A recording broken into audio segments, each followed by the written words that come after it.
The governor discussed his proposal to address the state's affordable housing crisis. The Nevada Housing Access and Attainability Act would create a housing fund to allocate more than $200 million in state resources to support housing through grants, loans, and rebates for 16,000 households.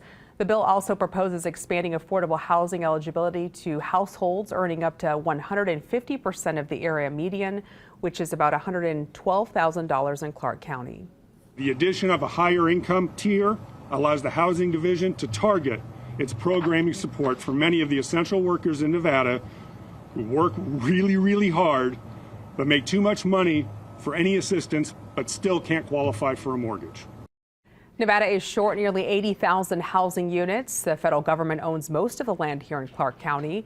AB 540 is scheduled to be heard in the Commerce and Labor Committee tomorrow. Another program that was offering grants to help Nevada home buyers with down payments only lasted about 2 weeks. Earlier this month, the Federal Home Loan Bank of San Francisco announced a $10 million investment into Nevada's affordable housing system. The program also included California and Arizona and provided up to $50,000 in grants for middle-income households on a first-come, first-served basis. The yearly program launched in 2023 and has helped 152 families so far.